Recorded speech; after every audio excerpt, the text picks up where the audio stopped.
Si aujourd'hui tu as du mal à vendre, tu as du mal à parler de tes offres, si aujourd'hui tu as peur de parler de tes produits, de saouler ton audience sur les réseaux sociaux, c'est sans doute parce qu'il te manque une compétence qui est essentielle pour que tu puisses développer ton business comme il se doit. Cette compétence, c'est la vente. Vendre, c'est une compétence qui est nécessaire. C'est l'une des compétences essentielles pour pouvoir développer un business, surtout quand on est solopreneur, quand on entreprend toute seule. Et pourtant, malheureusement, il y a trop peu d'entrepreneurs qui maîtrisent cette compétence parce que, une fois de plus, on se lance très souvent en mode freestyle et on essaye de copier ce qui se passe à droite, à gauche. On essaye de mettre en place des choses pour pouvoir développer notre activité, mais ça n'apporte pas de résultats. Eh bien, aujourd'hui, dans cette vidéo, je te propose 5 stratégies ultra efficaces pour pouvoir développer ton activité, avoir un meilleur chiffre d'affaires et surtout savoir comment attirer des clients, des prospects qualifiés qui sont intéressés par ce que tu proposes. Assalamu alaikum, moi c'est Fatima, je suis consultante en marketing digital, coach mindset et business pour les mamans entrepreneurs. Et donc, on va voir aujourd'hui comment tu vas pouvoir mettre en place des stratégies efficaces qui vont te permettre de pouvoir avoir des clients régulièrement. Vendre, ça n'est pas quelque chose de mauvais. Pourtant, très souvent, on a peur de la vente. On n'aime pas la vente. Mais ça, c'est parce qu'on a un conditionnement à la vente qui n'est pas le bon. Très souvent, on associe la vente au vendeur relou et insistant qui veut essayer de nous vendre quelque chose alors qu'on n'en veut pas, qu'on n'en a pas envie, mais on n'arrive pas à lui dire non. Très souvent, on associe également la vente à la prospection téléphonique. Tu sais, ces personnes qui n'arrêtent pas de nous saouler à longueur de journée pour nous vendre une chaudière à 1 euro ou que sais-je. Et on associe la vente à de la manipulation. C'est pour ça qu'on a cette image aussi négative de la vente. Et pourtant, la vente, c'est comme tout finalement, ça n'est ni bon ni mauvais. Tout dépend de la façon dont on va l'utiliser. Un couteau, par exemple, il peut servir à couper des légumes pour nourrir ta famille, tout comme il peut servir à tuer quelqu'un. Avoir beaucoup d'argent, ça peut te permettre de pouvoir faire beaucoup plus de sadaqa, de pouvoir beaucoup plus contribuer autour de toi, tout comme ça peut malheureusement te faire tomber dans des travers où tu vas être dans du gaspillage, où tu vas dépenser à outrance en oubliant qu'il y a des pauvres et en oubliant que tu dois contribuer à travers l'amana, les bienfaits dont Allah t'a comblé aujourd'hui. Le fait de savoir parler, c'est une excellente chose si justement tu l'utilises pour faire le bien, pour partager la bonne parole, mais c'est quelque chose de mauvais si tu passes ton temps à mentir ou à manipuler les gens. Eh bien, c'est la même chose avec la vente. La vente, c'est quelque chose d'excellent. C'est légiféré d'ailleurs dans l'islam, le commerce est une excellente chose et d'ailleurs le prophète alayhi salam a dit que les commerçants équitables entreraient au paradis en même temps que les martyrs. C'est te dire à quel point le commerce, la vente, c'est quelque chose de bon à condition bien évidemment de le faire de façon éthique. Donc là, j'espère t'avoir réconcilié avec la vente et on va passer justement aux 5 stratégies que tu vas pouvoir mettre en place dès aujourd'hui pour pouvoir avoir beaucoup plus de clients, Inch'Allah. Mais avant ça, si aujourd'hui tu as du mal justement parce que tu n'oses pas, parce que tu as peur, je t'invite à regarder cette vidéo dans laquelle je te livre des astuces pour que tu puisses développer ta confiance en toi et réussir à développer ton business de façon plus efficace. Et c'est parti pour la première astuce. C'est tout simplement d'être au bon endroit.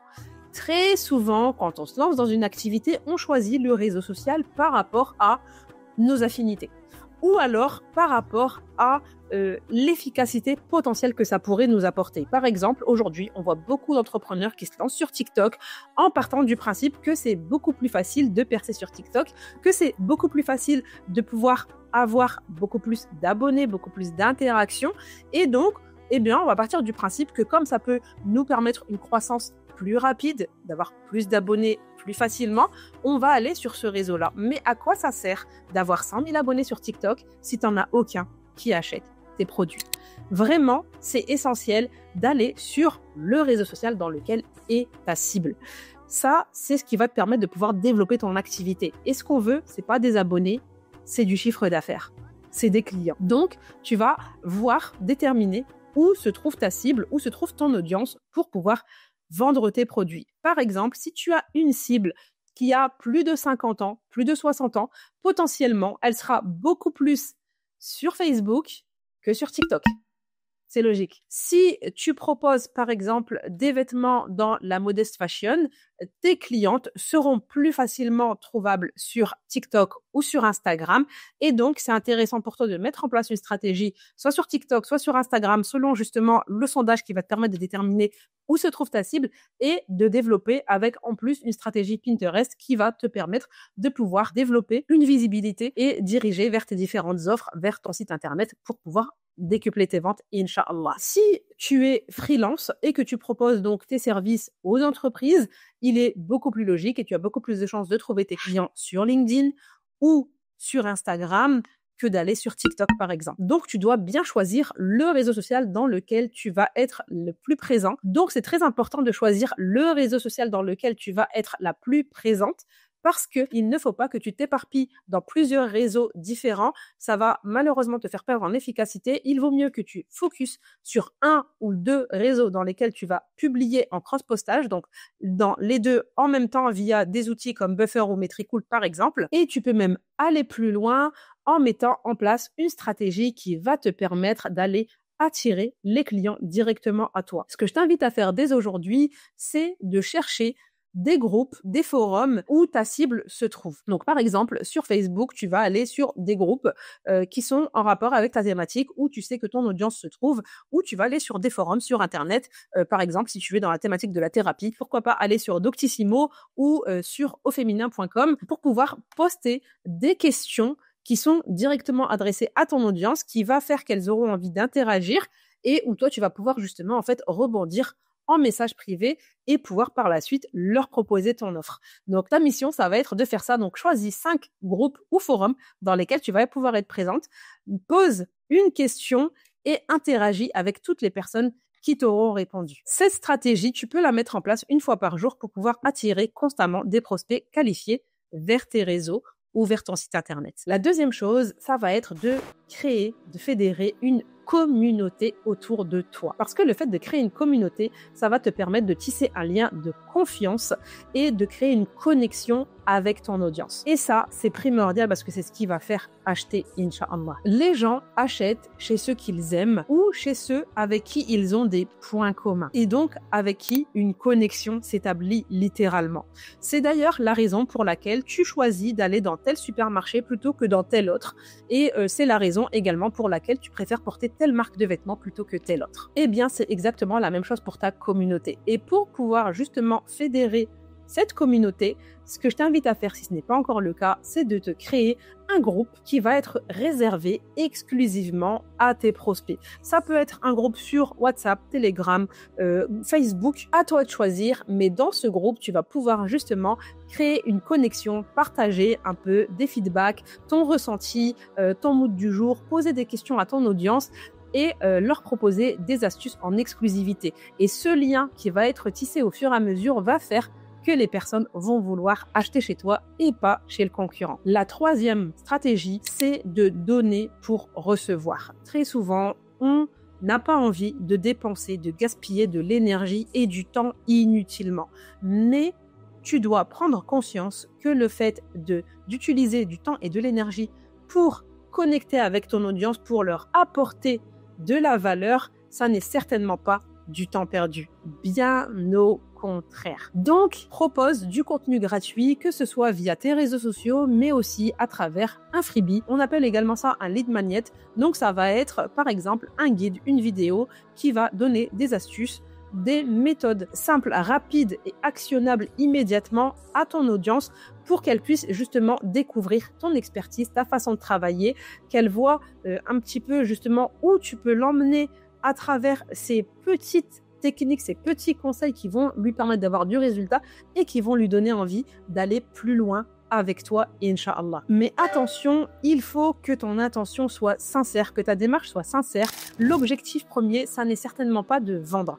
Il va y avoir, Inch'Allah, des ventes qui vont se déclencher naturellement par ce biais-là. Mais ton but premier, c'est d'aider tes prospects, qu'ils achètent ou qu'ils n'achètent pas. Et vois-le comme une sadaqa, justement, qui va te permettre de pouvoir augmenter ta balance de hasanat. C'est pour ça que je te disais que c'est quelque chose de primordial à mettre en place dans ton business. Et pour ça, tu dois savoir quels sont ses besoins, quels sont ses désirs, quelles sont ses problématiques, ses blocages, ses peurs, tous ces éléments-là qui vont te permettre de pouvoir proposer des produits, des offres, une communication sur tes réseaux qui va correspondre à ce qu'elles recherchent, à ce dont elles ont besoin et qui va te permettre de pouvoir matcher justement avec elles et ensuite leur proposer tes offres. Par exemple, si tu vends des hijabs, pourquoi ne pas proposer un tuto sur comment porter le hijab ou alors de proposer quelles sont justement les couleurs qu'on peut mettre en fonction de son type de peau. Ça va être justement des astuces qui vont être efficaces, qui vont être utiles pour ton audience, qu'elle va pouvoir utiliser tout de suite et qui vont faire qu'elle va découvrir un petit peu en fait ta façon de travailler, ta façon justement de voir les choses et qui va lui donner envie d'aller acheter chez toi parce qu'elle sait qu'elle va pouvoir avoir derrière des conseils qui lui seront utiles. Si tu es graphiste, ça peut être 3 conseils pour créer un visuel qui soit percutant. C'est parti, je te conseille par exemple de lancer une newsletter où tu vas envoyer un mail régulièrement à ton audience. Ça peut être une fois par semaine, une fois par mois, une fois tous les 15 jours, où tu vas proposer des astuces, des conseils et renvoyer, pourquoi pas, soit vers ton site internet, soit directement vers ton Calendly pour prendre rendez-vous avec toi. La 4e stratégie, ce sont les partenariats gagnant-gagnant. Et ça, c'est tellement sous-coté alors que c'est tellement puissant parce que ça va te permettre de toucher la cible de tes partenaires et donc forcément de pouvoir attirer de nouveaux prospects qui sont qualifiés étant donné qu'ils correspondent à ta cible. Alors, bien évidemment, pour ça, il faut que tu fasses des partenariats qui soient stratégiques. On va pas faire des partenariats avec n'importe qui ne vont nous apporter aucun résultat ou qui vont nous apporter des abonnés qui n'achèteront jamais ce qu'on propose. Ça n'a aucun intérêt, c'est de la perte de temps et d'énergie. Au lieu de ça, fais des partenariats avec des personnes qui ont vraiment une audience qui est très similaire à la tienne. Par exemple, si tu vends des hijabs, une fois de plus, eh bien, tu peux faire un live avec une personne qui propose des bijoux ou pourquoi pas un article invité sur son blog par exemple. Si tu es webmaster, tu peux faire un partenariat avec une copywriter. Donc vraiment, il faut que tu partes sur des partenaires qui ont une cible qui est similaire à la tienne. C'est vraiment très très important pour que ça puisse t'apporter du résultat derrière. Et tu as le choix en termes de collaboration. Tu peux faire des articles invités, des interviews sur un podcast. Tu peux également faire des lives sur les réseaux sociaux. Bref, il y a de nombreuses possibilités. L'affiliation en est une également. N'hésite pas à faire une liste de toutes les personnes avec qui tu pourrais faire une collaboration et à les contacter. Donc ta mission, ça va être de contacter 5 personnes qui ont une audience similaire à la tienne et avec qui tu as envie de faire une collaboration. Et on en vient à la 5e stratégie qui est d'apprendre à utiliser les bons mots.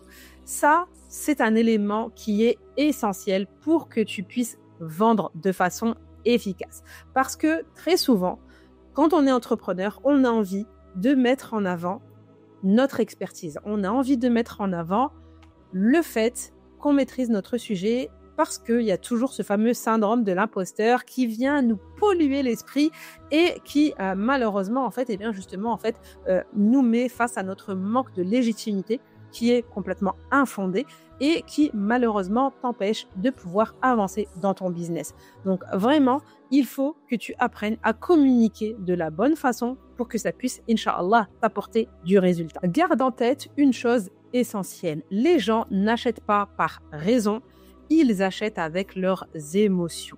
Et donc, pour ça, il faut que tu puisses utiliser les bons mots, les bons termes pour réussir à capter leur attention et pour faire en sorte qu'ils aient envie d'acheter, bien évidemment, des produits dont ils ont besoin, soyons clairs. Et la première des choses, ça va être d'arrêter justement de nourrir ton syndrome de l'imposteur parce que de toute façon, il ne partira pas de nourrir aussi potentiellement ton ego avec l'utilisation excessive du « je ».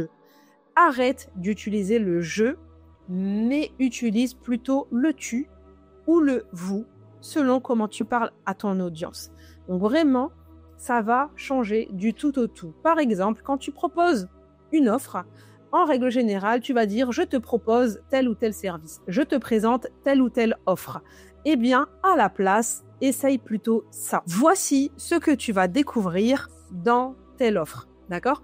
Ou alors de lui mettre en avant les bénéfices. Par exemple, obtiens tel bénéfice avec tel accompagnement ou avec mon accompagnement. Mais dans tous les cas, mets toujours ton prospect au centre de ta communication. Après tout, c'est lui le héros et c'est ce qui va lui donner envie d'acheter. Donc ta mission sur cette partie-là, ça va être de créer une story où tu vas mettre en avant justement les bénéfices pour ton audience et utilise bien le tu ou le vous. Voilà donc les 5 astuces à mettre en place dès aujourd'hui dans ton business. Je t'ai mis des défis à mettre en place pour chacune de ces stratégies et tu vas voir que tu vas rapidement obtenir du résultat en les mettant en place dans ton business. J'espère que cette vidéo t'a plu. Je t'invite bien évidemment à liker, à partager et à t'abonner si ce n'est pas déjà fait. Si aujourd'hui tu as du mal à vendre, que tu ne sais pas comment faire justement pour mettre en place ces stratégies ou que tu as du mal à te mettre en action, que tu as besoin d'une stratégie étape par étape pour pouvoir avancer, je t'invite à cliquer juste en dessous de cette vidéo. Tu vas découvrir mon système pas à pas pour que tu puisses tripler tes ventes bi-idnillah